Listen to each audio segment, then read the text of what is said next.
We're all set. Have a good meeting. Thank you. All right, let's kick things off here. Today is Tuesday, November 2023. It is 6:31 p.m. and this is the Scituate Diversity, Equity, and Inclusion Committee meeting. We continue to meet via remote participation due to the COVID-19 pandemic. On March 29th of this year, Governor Healy signed into law a supplemental budget bill, which among other things extended the temporary provisions pertaining to the open meeting laws to March 31st, 2025. This further extension allows public bodies such as us to continue holding meetings remotely without a quorum of the public body physically present at a meeting location, and to provide adequate and alternative access to remote meetings. This meeting will be recorded by Scituate Community Television and can be viewed live on Scituate Community Television Facebook Live. The recorded meeting will be available the following day on Comcast Channel 9 and YouTube Scituate Community Television.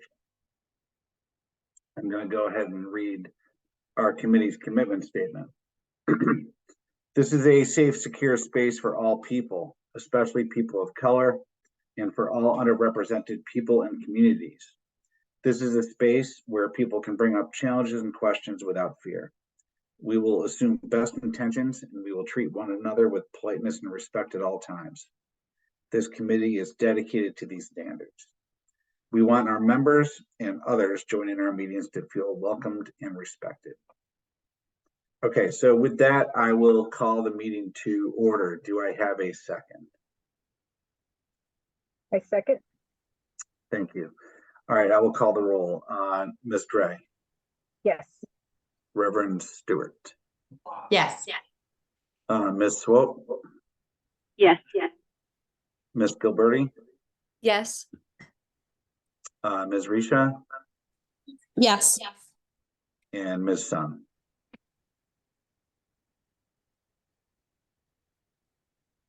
Carrie. 1 second on that. She's not able to. Give me one moment.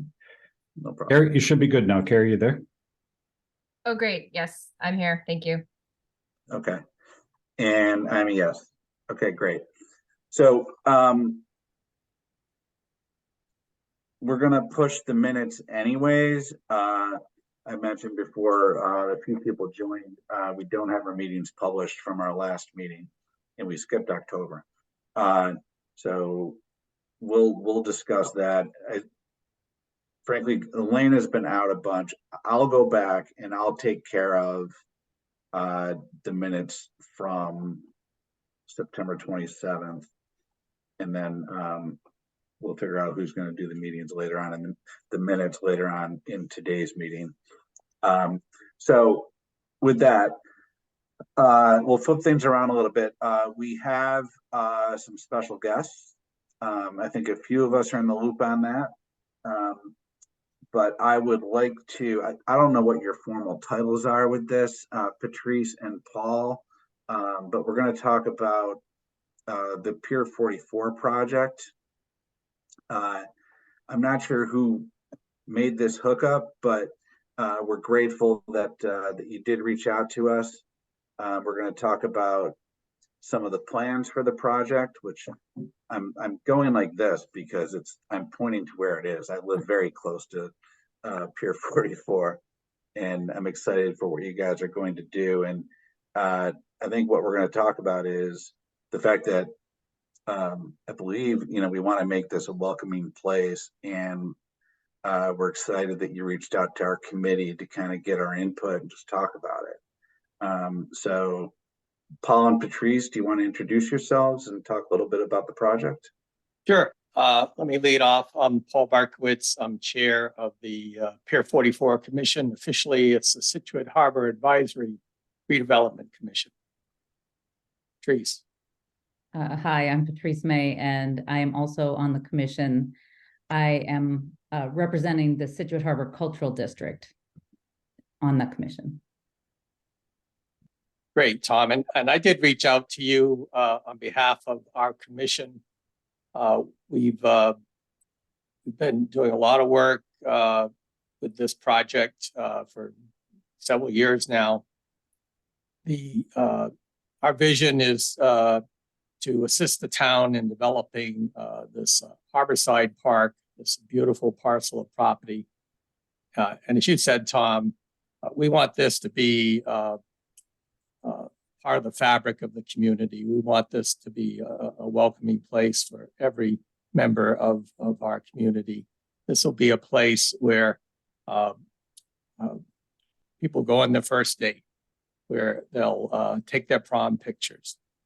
They'll take their wedding pictures. They'll bring their kids here. They'll bring their grandchildren here. It'll be just a quintessential element of what Scituate is. It'll be the gateway to the harbor. It will be part of our hearts for generations to come. As you can tell, we're pretty excited about this. And we've had, of course, we're appointed by the select board to assist in this with this project. As Patrice said, we have a representative from the Harbor Cultural District. I'm a representative of Economic Development.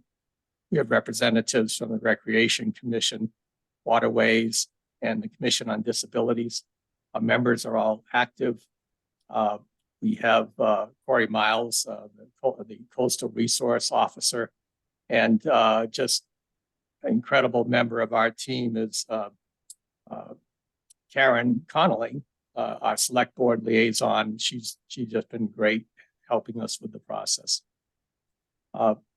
So again, we've been working at this for a while. We've had many public meetings and outreach. We want this to be a community park designed by the community. And the elements of the park that you see depicted reflect that outreach and that input that we've received over a number of months now. As you can see, there's an open lawn area. There'll be a beautiful, incredible boardwalk.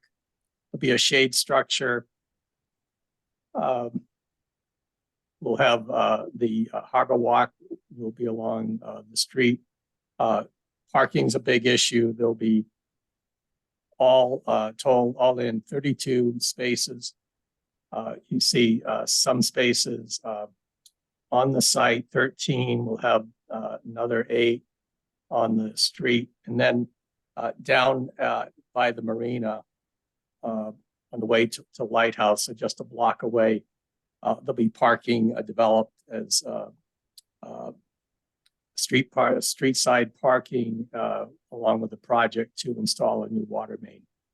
So as I said, this park reflects a lot of the input from the community. These are the things that the community has asked for. And one of the big parts of our job is to incorporate historic, artistic, cultural, family-friendly, recreational elements as part of the park.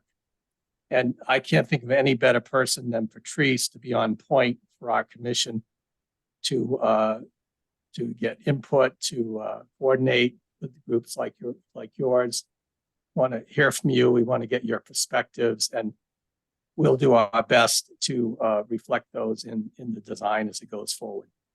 So we've been in, we have 3 phases of the design process. We're now completing phase 2 and starting phase 3, which will lead to all the environmental review, the permitting that will be required, final design that will lead to development of bid documents and going out to construction. We've done a lot of work on identifying funding sources. We think that the elements that we have in our design will be really attractive for grant funding. And so we're working really hard on those. So that's all in process. But again, this one other element you see, it says potential small boat tie-up. So that concept will be a floating dock just off the property. That boardwalk, by the way, on the left side of the picture will face right towards the lighthouse. So that's going to be an incredible spot. But the plan is to, at least for the permitting, to get approval for gangplank that would ramp that would go down to the dock. That would be for small boats like kayaks. So again, another way for people to access the property and enjoy it. And then that will probably be funded separately as a later phase, just because of the that project's a little complicated and will take a little more time than the rest of the project. So we'll probably do that as a subsequent phase. But so let me turn over to Patrice and just talk about our outreach on, again, cultural, historic, artistic aspects of the park. Thank you, Paul, and thank you for allowing us to join you this evening and sort of share some of our thinking behind this.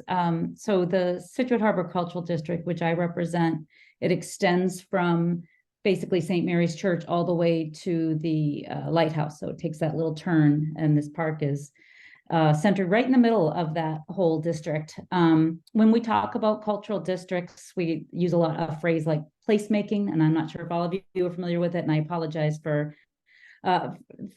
putting that out there, but I'm just going to be very obvious on this one. And what's important in placemaking is spatial justice, the idea that everybody, so there's two things. One is that it is capturing the salient characteristics of a community, because that creates the sense of wanting to live, work, and play in that community. So it's celebrating the natural assets. And another part is spatial justice. So you have to make sure, and when we talk about spatial justice, we mean it's a space that everybody can enjoy. So for that reason, we did discuss with the Disabilities Commission. We wanted to make sure there was universal design. So the boardwalk, we had talked about gradients at one point, and we said that's probably not a great idea. We want to make sure that we have to look at this as if we're not all physically at the same, have the same ability. So let's make it so that everybody has full access to it. Likewise, when we're talking about picnic tables or swings, we want to make sure and be mindful that those can be enjoyed by everybody, and that we'll have cut-ins for wheelchairs or other ways that people can enjoy things. But another way to really activate the space is to have sculptural elements or other art that celebrates who we are, all of us as a community. You may or may not be aware, but we have 3 sister cities in Scituate. The first was Sault-Ste-Ambry, the second was West Cork, and most recently, I know Angela knows this because she's the chair of it, Santa Catarina de Fogo in Cape Verde. So relevant to this, there's a new bike commission in town, who knew? And so they were saying, we want to put in some bike racks. And I said, if we're going to do bike racks, let's talk about sculptural ones. We're already talking about one at Pier 44. Maybe we would have one in each of the 3 points of the cultural district, one at that northern part, the lighthouse center, and then the southern part at Maria's. And that one could each of the 3 could recognize each of our 3 sister cities. So those are some of the things that we're doing, but we also just we're talking about murals, we're talking about different ways that we can embrace the entire community, and so that everybody feels that relevant to this commission, the DEI commission, that diversity, equity, inclusion is at the forefront of this park.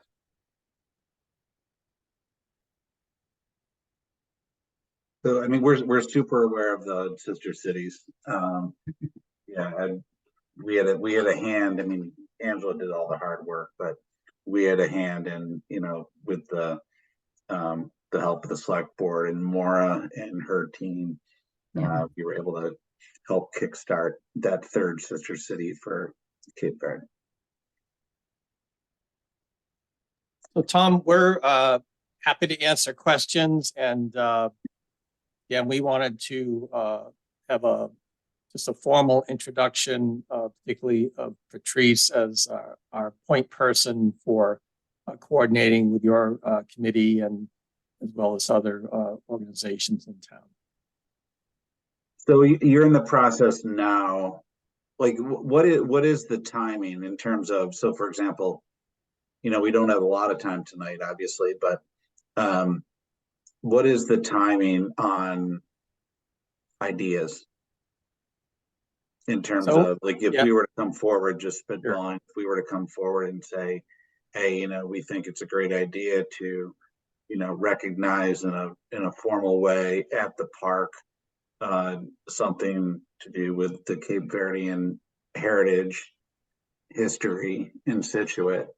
When do you, like, how would we go about that in terms of putting something in front of you? Yeah, and first I'd say, I mean, to me, that's not a question of whether we do it, but how we do that. So that's part of our heritage and culture. We want that reflected in the park. So in terms of schedule, I think the permitting process, we're well into that. I think that will go through 2024. And then we'll, if we get through that successfully, and we were successful as well on grant funding, we'll hope to be able to move forward with the project in more like 2025. So we have a number of months to work with you and others in the community. Our current design, I think it's a 30% design, has identified places where these elements would go well. It's kind of reserved for that, but we have flexibility going forward. So it's important, but not urgent, I would say. I see our Chair Curran has her hand up. Laura, did you have a question? I did. Sorry, I didn't realize it's on my hand. One thing that jumps out at me, and I'm sure you have this covered, but just want to double check on behalf of the committee, is one of the first initiatives that this committee took part in was to identify where around town we could make sure that the restrooms had a unisex option. So seeing the comfort station there on the plans, I just want to make sure that we incorporate that philosophy here as well. And you may already have done that, but I think the committee would, would benefit from hearing that as well. Yeah, that's my understanding of the plan. First of all, I think it's really important to have public restrooms available. This is a very nice stop for people that walk along here, and certainly help enjoy the park. But that's the plan, to have unisex restrooms. Okay, We'll great. confirm that with the design team. Thank you. Jamil? Hello. So hi. This looks beautiful. I might have missed it, but I wonder if there's a name for it already. And my other question / statement was everything that yourself and Patrice had shared in terms of inclusion being at the forefront of the park and everything. I think somewhere, I wonder if you will have that, I don't know, written on a plaque or something somewhere, so that when people come in and read it, they see that this is what this space is about. This is, this is it is at the forefront of this space. It is for everyone. And the other question piece of it was, a big part of the history of Scituate includes the indigenous roots of it. And I wonder if there is some way to acknowledge and reflect and represent that in some way. So those were Like a land acknowledgement, like a formal I don't know if it's just a land acknowledgement or something that because this committee definitely is gonna had a uphill sort of journey trying to get a land acknowledgement going, but it's just undeniable the roots of the indigenous roots of Scituate. And so something like this is an opportunity to say, you know what, hey, we recognize the folks that were here. Yeah. I love that. I Yep. think I would love to work with this committee on what that is and bring it to the Pier 44 committee or commission. I was call it committees. Patrice, hi, I'm Reverend Natasha Stewart. I'm the priest at St. Luke's Episcopal Church in town. And my church is actually doing a deep dive into the natives of this land of Scituate and around this year. So we might have a lot of resources that we could share with you or ways that we can partner. We're hoping to have some Wampanoags come and talk to us and things like that. So we're in the midst of this learning right now, but I think we are gathering a ton of information and resources. So if that can be helpful to you, just reach out to me. Thank you. Yeah, You'll I be mean, one of the helpful for me great in things my about group. your commission is you're out in the community and you're part of other groups. And so you can get the word out that this is part of our mission, something we're interested in. Patrice is on point. So that'd be great. As far as naming the park, we don't have a official name for the park. But that's something down the road. I think great to have something again unique for Scituate. So that's something that will be, I think, on the plate for Patrice. Thanks, Paul. I'm sorry, Tom. Is that something to get people to stop calling it Pier 44? Yeah, sure. That's hard to do, Tom. I had my I wedding know, trust reception me. there. I I know. We have a lot I- of ties to Pier 44. I know. Yeah. Yeah, I I kind of just think want- whatever the name will be, it'll be something park at Pier 44. Yeah. Yeah, agreed. Park 44. Sure. I know Angela Dre Park sounds good to me. I don't know. Oh yeah, I could second that. I approve. I just want to say, Patrice, you're wonderful to be on this. I mean, you and I have met offline with other things, and I love that you do see things through a DEI lens. You know, that's probably, you could probably add that to your strengths. So I think it's wonderful to have you on this committee. And anything, I know Tom asked about the time frame, because this is a big project. So anytime you want to reach out to us before you make a decision on something, we're happy to just give our input, because we don't know how quickly things will move. And if we get ideas, we'd love to share it with you. As far as the placemaking, I think that's what you called it. It is, yeah. I love that. In the art or what you're using to represent a community, I think that's important, like what's chosen. The Cape Verdean culture, we've been in Scituate for many years. There's, obviously everyone's aware of the island of Fogo has the volcano. That's the symbol that represents Cape Verde. But the tie to Scituate, I think the big tie is the Ernestina. Who was owned by the Mendes family, which is right up the street. They lived on Damon Road for many years. The grandfather and the father actually owned the Ernestina. So if there was another symbol other than the Atlantic Ocean that we share and the volcano, the Ernestina. So, just keeping that in mind, what symbol, what artwork would really be. We would absolutely look for any kind of inspiration from you or from the sister city. That's, so we're at the concept phase. Well, and when I say concept phase, we want to have some sculptural representation. We want to have some art. We're that far away from what it is. We don't know what that might look like. We have discussed as a commission that we want to recognize the three sister cities, or just all of the rich history, right? And that includes, in a really prominent way, Cape Verdean's contribution to our town and our growth. So it will absolutely be, recognized. How that looks, we'll be looking for help on that. Well, we're here to help, so. Yeah, Yeah, and just to be clear, we're not finished with our public outreach. We'll have lots of more opportunities as we get closer to the final design to present it to the community, get feedback, and again, make this a park literally designed by our community.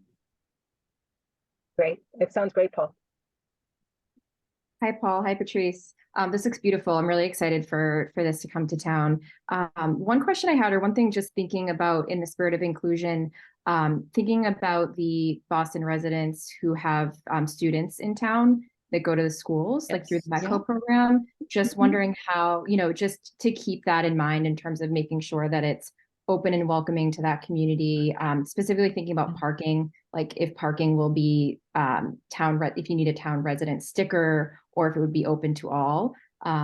So just wanted to bring that to light as well. Yeah, the plan is to make this open parking to all, not require a town sticker. Thank you, Carrie. Thank you.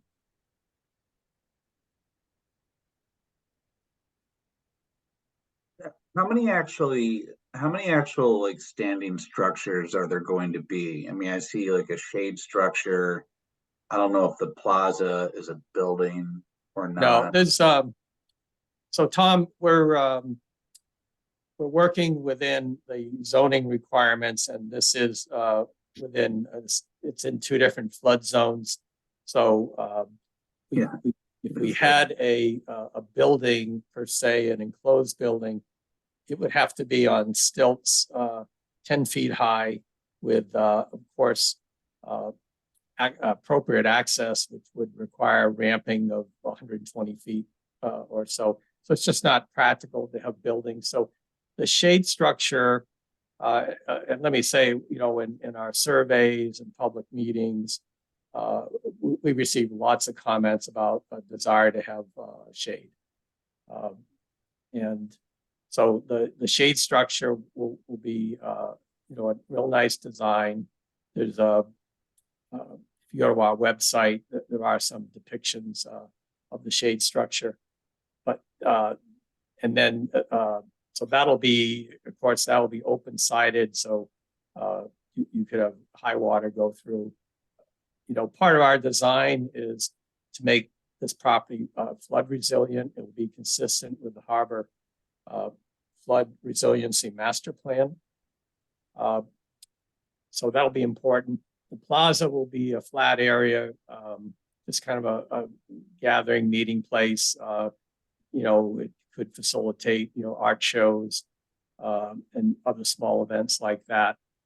And then the comfort station will be designed to be flood resistant. Okay. I was just thinking in terms of, and we'll take it offline, there'll be discussions, but in terms of, like you mentioned, like murals and so forth, and murals can be like so powerful. Yes. Some of the ones that are in Boston right now, for example, on the Rose Kennedy Greenway, if you're ever down there, I work down there, and it's my friend Rob Gibbs did that. I used to work at Artists for Humanity, and I worked with Rob for 16 kid with years. the boombox. God, yeah, that's his daughter. Isn't that gorgeous? It's so cool. Yeah, he's amazing. Let's I'm do glad that. you brought that up, Tom, because Scituate Harbor Cultural District is going to be doing a mural series in Scituate. We're going to start with one at the Scituate Bowlaway, and I'm talking to Rob. I'm trying to get him to come down. If not, there's some other talented people, but he's my guy. Yeah, no, I mean that's what when you mentioned mural, that's exactly what I thought of. Yeah, that picture. And that's what I mean about spatial justice, because it's going to create the sense that everybody belongs in Scituate, right? Okay. All right, Paul, I think you said you had to stop at 7. I mean, we could talk about this all day, I'm sure, but does anybody, I mean, this is a great intro. Does anybody have additional questions, comments, etc.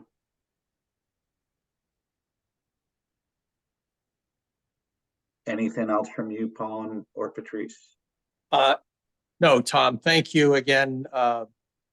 Patrice is on point. And so let's figure out the best way to coordinate with her. And again, as you're out in the community, talk about this, inform folks that we're interested in input on these types of issues. And so let us know. We want to hear from you. No, it's fantastic. And, we've talked about this in the past. There's a lot of people in Scituate. I think you mentioned a bike committee, who knew? But there's a lot of people in Scituate that say a DEI committee, who knew?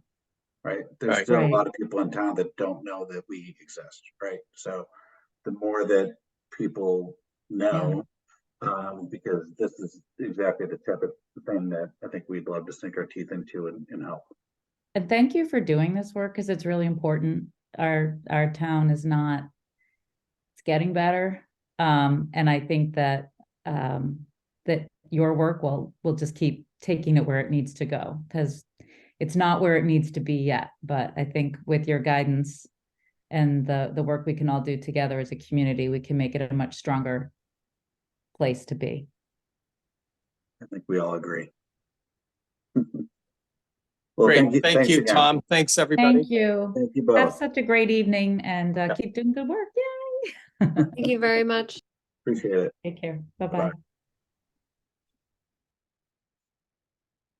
All right, so that was cool. Gonna give them a big heart. Oh no, they're gone. Well, I have a little heart for them anyway.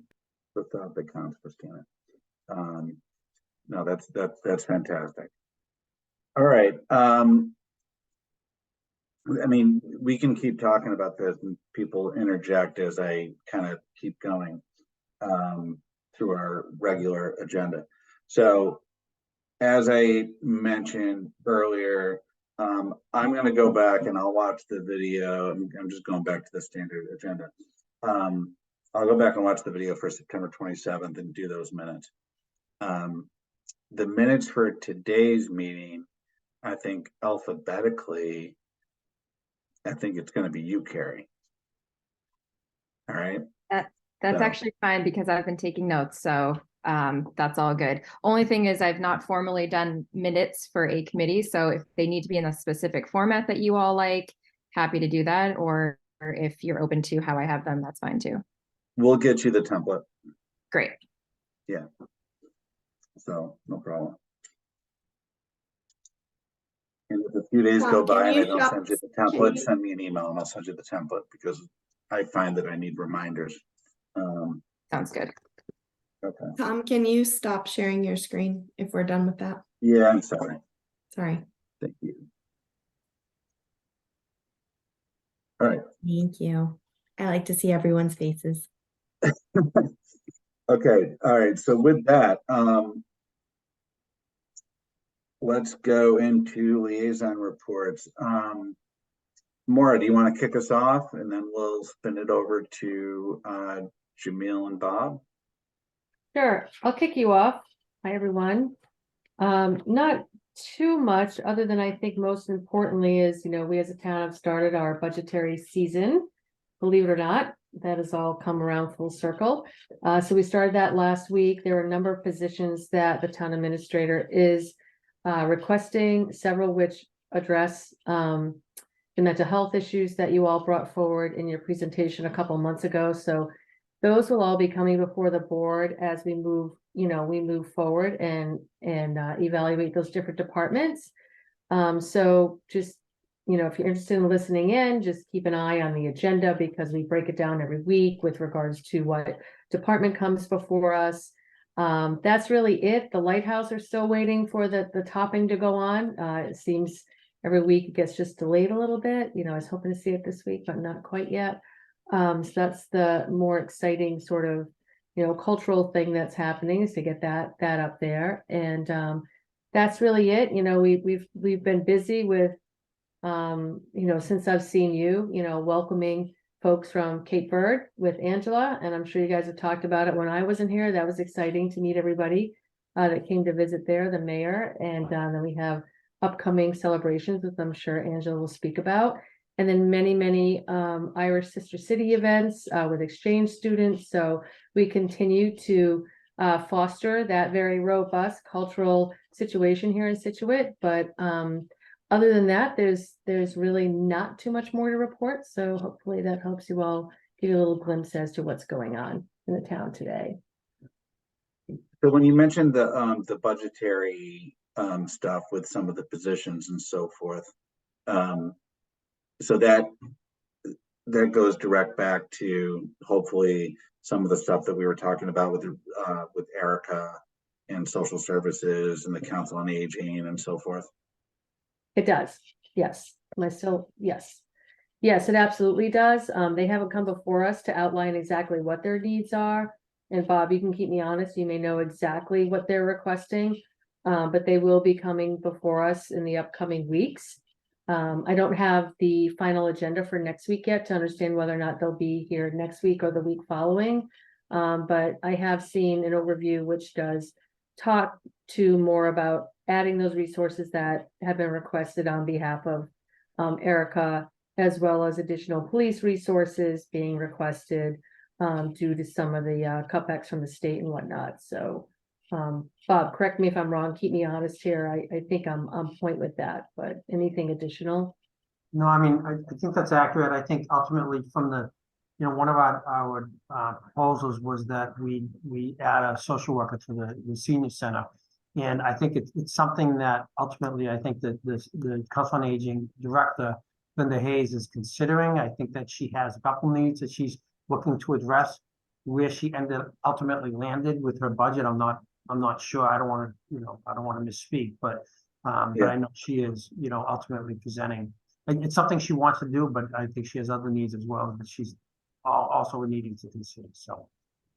Yeah, I reached out to Erica about that just because I hadn't communicated with her in probably a month or 6 weeks, and she sent me a note yesterday, and she said that that Linda Hayes is planning on going in front of the select board to advocate for the position, which I was pretty happy about. And they're kicking around different ideas. And what else did she say? She mentioned the transportation coordinator is going to move into the outreach worker position. Right. So ultimately, we had a vacancy. The outreach coordinator position was vacant. The thought was, do we potentially take that position and elevate it to a social worker position? But we would have to wait for the budget process to be able to do that. So there was a concern about waiting. At that point, it would have been 9 months to leave a position vacant on the off chance that we would be able to get funding to kind of elevate it to a social worker position. And even when we had done our presentation to the select board, we had always identified the need for a generalist case manager, not just in the senior center, but across the town. So ultimately, it was decided that we were we were better served by just going ahead and filling that position. And we had an internal applicant who's great. It was the previous transportation coordinator who we moved over to that position. In fact, and he consulted with Erica as well in terms of her thought, because they work closely together.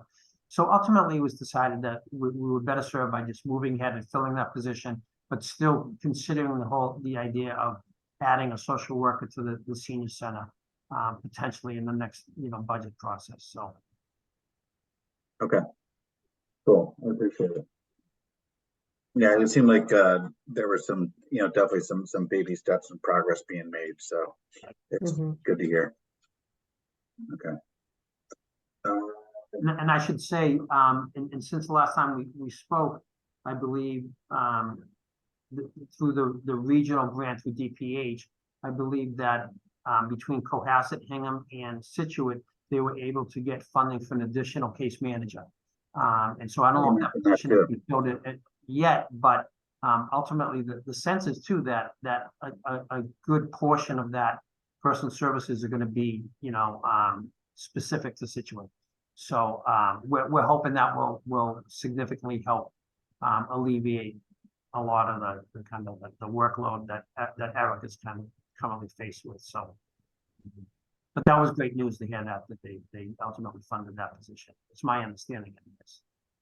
Yeah, and she said the public health grants that she was a part of, she said they hired a full-time case manager, and she said it should be really helpful. So, Yeah. all right. Cool. All right, Mr. Adams. How are things? All right. Okay, there we go. All right. Folks, a lot of things since the last time we met happening. A number of you were a part of it. Good to see y'all. I think this is the second time we had Kate in like the car. It's like a That's right. Anyway, but when you were in the car before, we had daylight at this time, so we getting in that time. So since we last met, we had AMSEL in our district, meaning that's the Association of Massachusetts School Equity Leaders, of which Scituate is a founding member of. And when it came through, Bill stopped through and had a great conversation with all of these equity leaders. This is a organization filled with my counterparts throughout the state of Massachusetts. And so we had 24 folks come through. And this is after we had the official launch at the State House and things like that. But this happened, and it was just great. It was fantastic.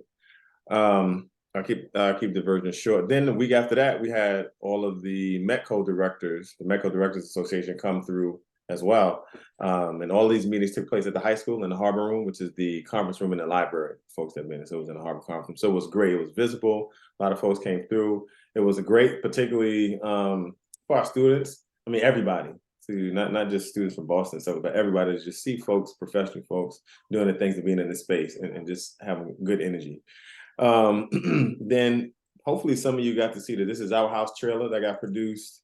So that was sent out to families that covered, it was a little trailer that covered all of the This Is Our House events that took place at all of the schools. Then starting November 28th, I know at least one person on the screen is going to be rocking one of these Tuesdays, but the Lit Bedtime Stories is happening. And so we're looking forward to the official launch of the first season, if you will. We had the pilot last spring, but now we have a list of the readers, the books, the dates, everything is there, and it's a lot of excitement surrounding it. We've already begun to put names for the second session of this first season, which will start like March, right after the February break. So if folks are interested, just email me and we'll work it out. But we have all right. We got, can I tell them? Reverend Stewart is about to hit us with something beautiful. So make sure I can't remember, what's your date? Mine's the end of January. So you got a little bit of time to prepare yourself. Yeah, the end of January. Do you hear about the world needs more purple people? Yeah. Mm-hmm. So we're really, really, really, really excited about that. So it went out a peach jar. It got sent to you all. All of the elementary schools are sending it on their newsletters. It's going through the app and all that kind of stuff. So it should be a great thing. Will be. Then we had a really moving and powerful community conversation with the library. And the topic was belonging. So it was a very powerful conversation. We had, let's say, probably about 12 people or something like that. But it was really, really powerful. So powerful that we want to do a part 2 to it. And so be on the lookout for that. But just want to let folks know that. And again, the topic was belonging. And we went to a number of great places in that conversation. Then on December 6th, another person on the screen, you're going to see them doing their thing as they put on sneakers and shorts and a basketball jersey for the second annual SPS Unity basketball game at the gym. 6 o'clock, December 6th, be there. You can see Tom Secor do he's working on his 360 degree dunk. So we're gonna see that happen. Not anymore, Jamil, not anymore. I don't remember being invited, Jamil. Who said that? More. What? Oh, no. Oh, what? Oh, I will add Just teasing. add you right now. I'd be a Trust short me, card. it doesn't take any skill. I played last year. Bob, you want in on this, Bob? You want anybody? Bob, Christina, Angela, anybody? Natasha? I would love to come. Yeah, I don't personally want to play, but I do know some people who would. Are you actually looking for people to participate, or are you pretty full? We're kind of full, but if you give it somebody, we can have. It's a fun thing. It really is a fun thing. I can't see you telling anybody no. So if they're interested, have them just email me and we'll work it out. You know, you have Kate play from the car. There we go. Yeah, exactly. But it's a fun thing. It's a good thing. So I'm glad that we're having the second one again, December 6th, 6 p.m. in the gym, the big gym. The Freedom Team, we engaged in a formal understanding and training for circles, which will now be an actual vehicle resource for the Freedom Team. The circles is a methodology of listening and lending any situation when there is conflict or friction towards atonement and healing, and a little bit different than restorative justice, but in the same vein of that. So that is an official piece of the Freedom Team's resources. So that's great. Speaking of that, a member of our Freedom Team is actually helping another Freedom Team get through a tough time. So our folks are being utilized as resources, which is a great thing to share. And then the angel of Reverend Stewart's congregation and folks have made it possible for us to have more lawn signs that say, Scituate is the love that hate can't stop, kind of thing. And so we have a few left. So if you want one, they're in the office where I hang out at. So we can get those two folks. If you know somebody that wants one, let me know, because when they're gone, I think they're gone this time. After this, you're gonna have to pay for them if you want them. But Reverend still found a couple of extra bucks somewhere, and we had a 2 text message exchange, and next thing you know, she said they'll be there in a week. So if you want one of those, let me know. If you know you want one now, raise your hand and I'll put it to the side so it doesn't get given away or anything like that. All right. Uno. Okay, got you. I think that might be it for now. Our new HR director is doing great things with us. So, and she actually will also play in the Unity basketball game, which is a big deal because she is a actual NBA, like a WNBA. Yeah, did I hear that there's a former WNBA basketball player at the high school? A new HR director. Yeah, Jeez. Okay. professional ball, yeah. A former WNBA All-Star. And So I'll just give her. I'll just give her. Watch her back. Put me Yeah, on her buckle up, team. Tom. Put me on her team, please. Also the Final Four. Maura's now glad she's not playing. I think she's been to the Final Four like 3 or 4 times. No kidding. But her resume as a professional is equally as impressive. And her and Bonnie have been, this transition has been beautiful because her and Bonnie have just been working together wonderfully. It hasn't been this friction at all. It's been beautiful seeing how the two of them are making this transition work. So that's it. With the MEDCO director search, that's at its final stages.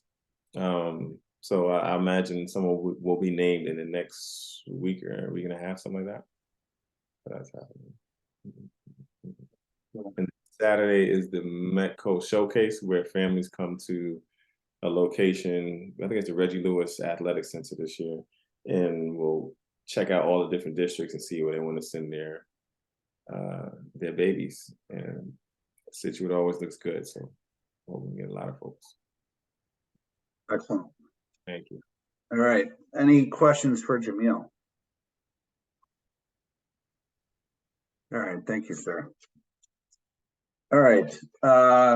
So in terms of, I'm just going back through my notes from the last meeting. Actually, Angela, do you have anything to share? Yeah, I do. I want to invite everyone to our Sister City event, which is going to be this Sunday, 1 to 3 at St. Mary's Parish. We are basically honoring a group of Cape Verdean residents in Scituate that have been celebrating Santa Catarina. And since 1991, they actually had their own committee, we'll call it a committee, and they've been celebrating Santa Catarina is Saint Catherine of Alexandria, and she's a patron saint of Cape Verde. Santa Catarina Day is November 25th. So this group of Cape Verdean residents have been celebrating. They used to celebrate the Mass at St. Francis for many years. The first celebration was in 1991, and it's been an annual celebration every year. And the committee also did other fundraisers in town and sent money and supplies and things needed to the Cape Verde Islands. So in actuality, they were the first sister city in Cape Verde. Before, 30 years later, we have a official town sister city in Santa Catarina. Santa Catarina is also the municipality in Fogo. And the municipality has 10 villages and 10 small towns. There's a church in the town of Cabo Figueira, which is named Santa Catarina. So if you guys think St. Patrick's Day is a big deal, Santa Catarina is a national holiday. And the festivities in Cape Verde go from, performances to obviously processions and masses. So there's a religious component and there's a cultural celebration. So on Sunday, we're honoring this group of Scituate residents. It's open to everyone to learn about the festivities in Cape Verde and what they've been doing in Scituate as well. So come by, bring your kids, it's family friendly. We will have pastel, we will have some Cape Verdean refreshments. So bring your children and come celebrate. So in the building across from the church, I assume, across the street? Yes, the hall, yeah. The hall. Okay. Parish hall, yeah. And they will have a mass on the 25th back in Scituate. They, like I said, they used to celebrate at St. Francis for many years, and when St. Francis closed, they did have some masses at St. Mary's, and then they actually have been celebrating it at St. Christine's in Marshfield. I think it was a scheduling that worked out for them to bring the celebration to Marshfield, but everyone's very happy that it's back in Scituate where it belongs, because it's all Scituate residents that started the celebration, keeping the tradition from their homeland here in the little town of Scituate. Okay, thank you. Sure. So let's see. Reverend Stewart, I'm going to put you on the spot because you said you guys have been doing all these amazing things around Indigenous peoples. I'm not sure we've been doing amazing things yet, but I'm keenly aware that another Columbus Day has come and gone, and we're still celebrating Columbus Day, which I'm not going to dive into right now unless you guys want me to. But there's other things we could be doing, right? So there's the land acknowledgement, which Patrice just mentioned, right? I know Jamil, I know you have a keen interest in this as well. You actually brought it up. I think it's something we could jump back into. Yeah, I think it is. And I think the thing that we've learned, and we actually learned this from the Unitarian Universalist Church here in town, so I will give them credit. As we wanted to do a land acknowledgement, we went to them because they had one, and how did you do that, and how did you get your parish on board with it? And we came to the understanding that it's more about the education than it is about the statement. The statement is nice, but anyone can say, hey, we know that other people lived here before us, and not really know what that meant or what that still means. So we've embarked on sort of an educating we have a social justice group that sort of leads the way for that. So educating ourselves on that group and then extending that education to the parish. We are very blessed that our Episcopal Church as a whole is kind of taking this on. And so the New England Episcopal churches are doing a book group all together on Zoom. And so they've suggested a number of books. I've got them all listed. And they're very specific to New England, and the first two have very much been Massachusetts and South Shore Wampanoags. So the history and just sort of hearing the other side of the story and hearing more of the history than we were probably, any of us probably were taught at school. The last book we just read was based on Thanksgiving, obviously, because we just had our book group last week. And it was saying how when the natives had first saw the Pilgrims, that was not actually the first time they had seen Europeans. They'd been seeing Europeans fairly frequently for about 100 years, but prior to that. So they didn't cower in awe, they cowered in fear from all of the bad relationships and interactions that they had, including being enslaved, being killed, being given illnesses that they couldn't sustain. And so for me personally, that that never occurred to me, even though I knew the Vikings had been here before. It never occurred to me that the Pilgrims weren't the first people that the natives saw here. And so then the history kind of unfolds from there, and they go through all of the history sort of surrounding the myth of the first Thanksgiving in a really just a historical kind of way. It was really eye-opening. But I think that kind of education has been really great for my congregation. We had a great conversation on Sunday about it, and we remembered Red Shawl Day. So that might be something we want to think about for Scituate as a town. It's officially the week of the 19th of November. We had other things going on next week in parish life, so it made more sense for us to do it last Sunday. But it remembers the victims of abuse, women, Indigenous people who are abused, and 9 out of 10 times more than any other person, and their cases often go unsolved, at a equally high rate compared to other unsolved cases. So it was a big learning piece for us, and it continues to be. We're trying to draw some connections to local Wampanoags that we could invite in to. Now we've done some of our learning, how can we support your community? How can we build a relationship with you in a way that would be healing and helpful, not anything more. So that's kind of where we're at right now. We've got a couple of good leads, and we're hoping to have some people come in the spring to talk to us. But in the meantime, we're going to continue to read our books and do our homework. There's a ton of resources the minute you start Googling about it. And so my committee has been Googling away and coming up with stuff constantly. And there's all kinds of local events that we can participate in, that the Wampanoags hold, that they welcome anyone to come to learn about their culture and learn about who they are and their beginning and their story. So there's definitely a lot out there. I'm not sure, as a committee, we can educate ourselves, but maybe through that, we'll come up with something that the town could do more. I know we've talked a bit about the town seal that still has a Native American on it. And, maybe that needs to be changed. Maybe it doesn't. Maybe we just need more education around it. So I think there are opportunities there, definitely. Yeah, it was always as far as this committee, and I know that I personally was more focused on Columbus Day, but yeah, I certainly learned a lot that I didn't learn in school.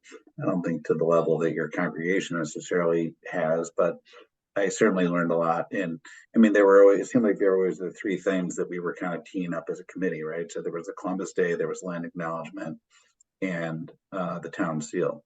But the first thing we tried to do was Columbus Day. And we know where that went. It wasn't a massive roadblock. We just knew that there would need to be a lot more work done around educating the town and all this type of stuff. And, I'm not looking necessarily for the low-hanging fruit, but if we think that we could get a land acknowledgement done, and I don't know the first thing of how to go about that, just to be honest, but if we could get something like that done and it's meaningful, then is that something that we should tackle? I think we should. I think it's by having it, especially at every town meeting, right at the beginning, as long as it's worded in a way that people understand what it is and that it's maybe a bit educational in the way it's worded as well. It's not just, we acknowledge that there were people here before us that were the Wampanoags and that we have stolen their land. Like it has to be a little more, the wording has to be right, let me say, so that people can really be open to hearing that message, and understand the fullness of what that means today, not just as a historical piece of historical fact, right? So, I mean, I'm happy if other people want to work on it, to think about it. The Unitarians have done one, and they've offered, at least for St. Luke's, to steal theirs directly because we're all on the same land. But I can always reach out to them and see how comfortable they are of us using that as a starting point for the town as well. I think they'd be pretty excited about that, though. I mean, Maura, in your knowledge, is that something that's ever formally come in front of the select board? No, I mean, I think it makes sense to take a look at what's already out there and see how we can frame it, you know, from a public perspective, and take a look at it. So no, we have not looked at that yet. Okay. So I'd love to see the language, Natasha. Yeah, I mean, I can just email out. I'll ask the Unitarian Universalist Church for their permission, and I'm sure they'll give it. But it's also on their website, actually, so I don't think I actually have to. You can go to their website and see it. But I can email that to everybody just to have a look at it. If you could do that, that would be great. Yeah, no problem. Is the Unitarian Church, is that Chris Longman? No, that was Pam Bars. It's now Erin Splan. She's the interim there. Okay. Great, thank you. All right. Another thing that came up, and I'm mindful of time because I usually do try to get us out of here in an hour, but we had our special guest. So in our last meeting, Maura, this is really just for you. So I had some sidebar conversations with Connor Doherty on the advisory committee, and he had mentioned that he's looking for a way for, you know, for them to be looking at things through a DEI lens as well. And he and I just kind of brainstormed, and it hasn't really gone anywhere yet. But in advance of, you know, town meetings, does it make sense for our committee to have a dialogue with the advisory committee as to, and I'm sorry if I get the language wrong, but the different articles in any given warrant prior to a town meeting. So like, let's say maybe in the month or two prior to the you know, the publication of all the documentation and so forth, does it make sense for members of this committee to get in front of the advisory committee and just go through things and make sure that the various items that are going in front of town meeting, that we have an opportunity to weigh in? I don't know what your thoughts are on that. Yeah, no, I don't think there's any harm for any committee to go and weigh in front of the advisory committee. You know, the advisory committee's charge is really to be that liaison and representative to our citizens from purely a financial aspect. So I think your lens would probably be more focused on equity, right? From a financial aspect. Other than that, and as all town meetings are, right, you have the bulk of it just being operational, budgetary, capital, and then there are some typically, you know, unique articles, whether it's CPC with different initiatives that are taking place. Sometimes there are petitioner articles, you know, that all unfolds more around the December timeframe. So we don't really have anything more than just our standard budgetary and capital plans right now. So, you know, if you want to take a look at what's out there, I think everything's pretty much online. If not, certainly can get you some budgetary books. But yeah, I mean, I don't, makes sense if you want to weigh in, but again, I think it would be more from an equity perspective. Okay, Yeah, that would be my first sort of cast over that question, if you will. yeah, I mean, he and I will certainly talk again. I mean, we talked at like maybe a week before special town meeting. And Yeah. it was a little late for that, but maybe in front of the annual town meeting, we could ramp something like that up. So that was just an idea that he and I were talking about. It was his idea, it wasn't my idea. I mean, any committee in town can weigh in with the advisory committee. All their meetings are public and posted, and if there's a topic on the agenda that you feel, you know, resonates with you, why not, right? Right. Yeah. Right. I think I talked in the last meeting as well. We don't have to get into this one, but I've had some conversation with Lauren Vitale around equity audits. I don't have anything else on that really right now. And then I think the last thing I was going to bring up, and then obviously others can speak up on things, ideas, what have you, is the media manager. Did that person start? Kathy Regan, is that her name? Right, she has, yes. Yep. I think Okay. Bob, she's been on board, 3 weeks? Yeah, Yeah. we set the most, yeah. Yeah, she's just getting her feet wet, honestly. Yeah, so I think that's just something that in the coming weeks and maybe months, but you know, over the last couple of years, I mean, we've had a lot of conversations around equitable communications. As we all know, we've talked a lot about the website and how can, you know, we increase the communication flow within the town and make sure that, you know, whether it's the elderly, incapacitated people that don't have great bandwidth, whatever, that they're getting the same access, you know, language issues, translations, mailings versus emails. I know we have a lot of ideas on that topic. I think we would need to kind of get our ducks in a row. I was gonna say, do you have a current list of all those areas and where we have opportunity to improve? It's probably spread across Yeah. multiple meeting minutes and God knows what else, but I think that's something that we need to do. Yeah, I'm happy to broker that meeting and we can all sit down, or she can come to this meeting, but I think it might be better to kind of present it to her in a smaller group set to give her an opportunity to come back and respond to the group at large as to what her plan might be, given what opportunities you all have already identified over the past 2 years. I think it'd be really helpful to her, honestly. Yeah. You know, obviously I was involved in the process of recruiting for that position. So there was something we were particularly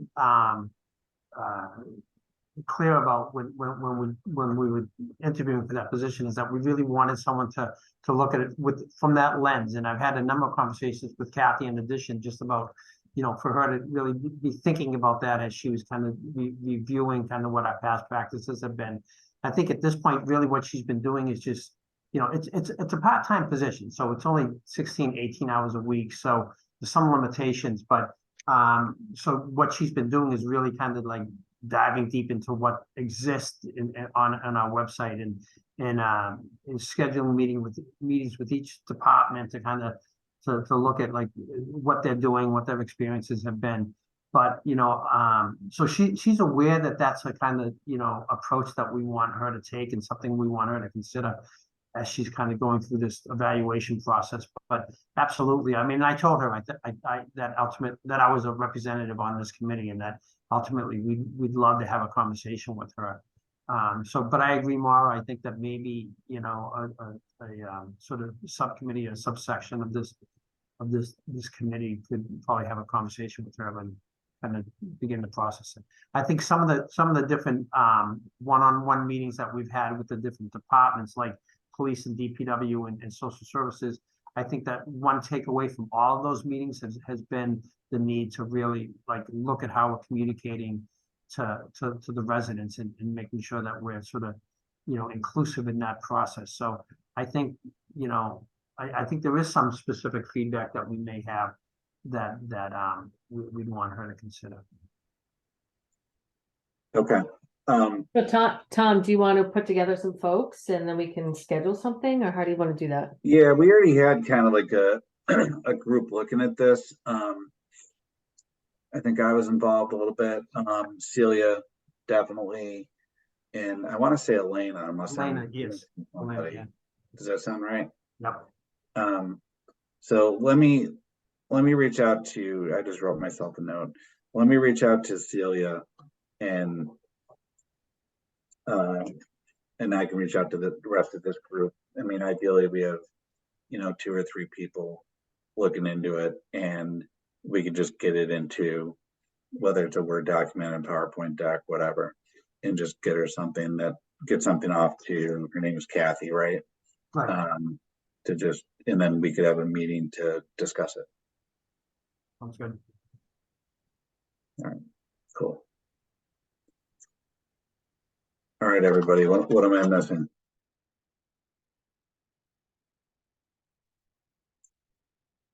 Nothing. Okay. All right, next meeting is December 12th. And then we have to come up with meetings for 2024, which I'm not going to do right now. But yeah, December 12th, I know we're getting into holiday season. People have a lot of things going on. I think we just got the 2024 schedule. I don't know that it's been approved, Tom, but as soon as it's been approved, I'll send it to you. Okay, great. Just so you don't have that Tuesday night conflict Yeah. too often. So Tom, I think I'm up next for notes, but I unfortunately can't make December 12th because it's the winter concert for SHS. My daughter will be in it. Sure. I'm sorry. Okay. I'll do January. I'll swap with someone. Well, alphabetically, it'll be Kate, and she'll be taking notes while she's driving in the While dark. she's driving. Sorry, Kate. Taking notes in the dark. But we'll manage. All right. Well, if no one has anything else, I will call the meeting to a close. Do I have a second? I'll second it, Tom. Thank you. All right. Call the roll. Ms. Dre, Yes. Reverend Stewart, Yes. Ms. Gilberti, Yes. Ms. Sun, Yes. Ms. Swope. Yes. Drive safe. And I am a yes. All right. So with that, thank you, everybody. Good stuff tonight.